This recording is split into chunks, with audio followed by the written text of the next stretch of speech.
Hello everyone. In this video we are going to see some program examples using switch statement. So I have taken three examples. In each we are going to see different variables.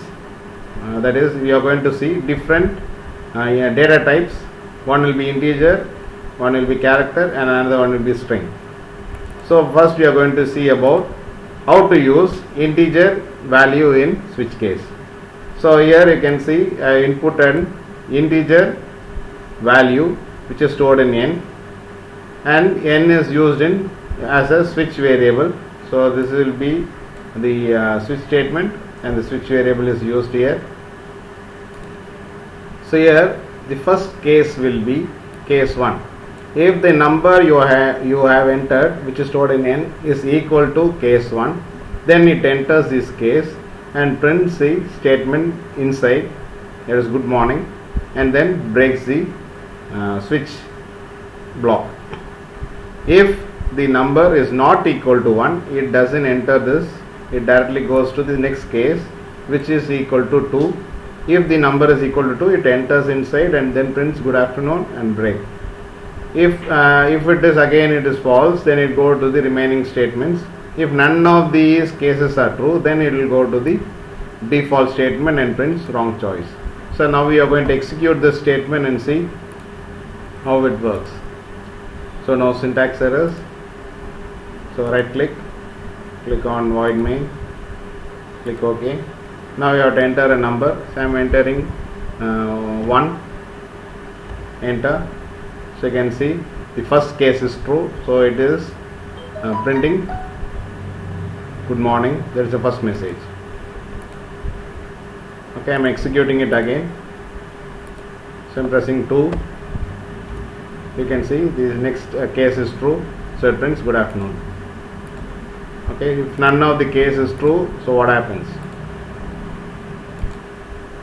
So I am pressing 5. You can see the message wrong choice.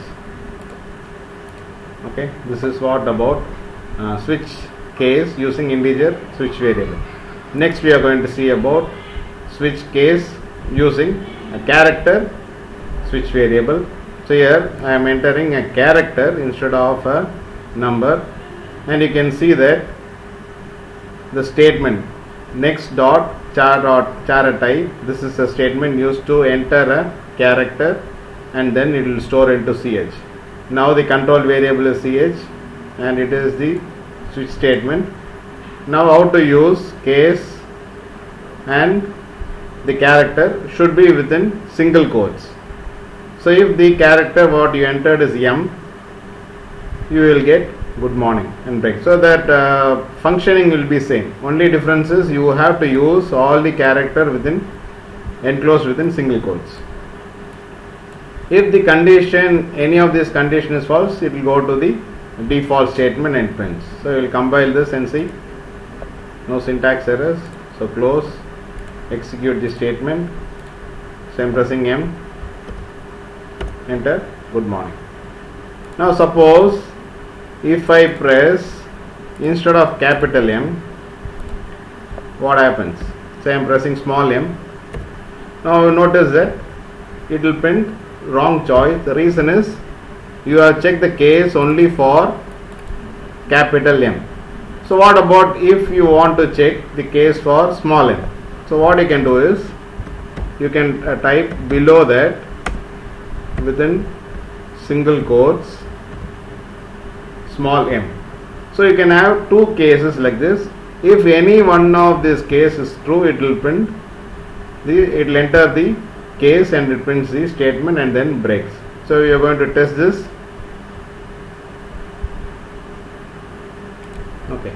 Now I have changed all these into uppercase and lowercase. You can see for afternoon it is capital A and small a. For evening it is capital E and small e, and night it is n capital N and small n.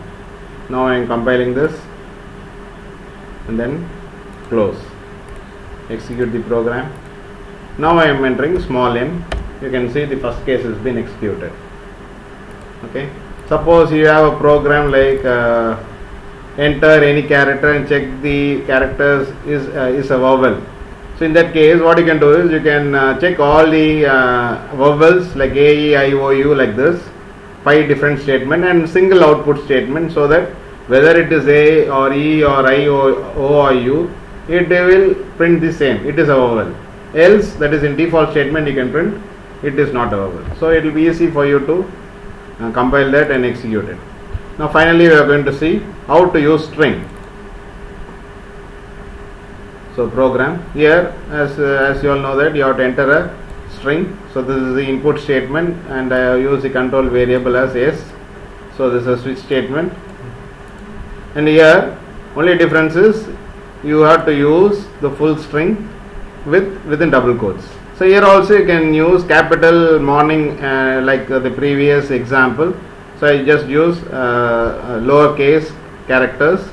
So only difference between character and string is in character you have to use single quotes and you should have only one character. Here you can have many characters, collection of characters within double quotes. So you can see morning, afternoon, evening and night. So according to that it will print. If the statement whatever input you given is not equal to any of this, then it prints default statement. So I am compiling this. Okay. So I am printing. I am checking with night, and you have to be careful. The spelling should be correct. If it is not correct, it will directly go to the default statement. I hope you understood the examples. You can try out these programs and check, verify in your system. Thank you.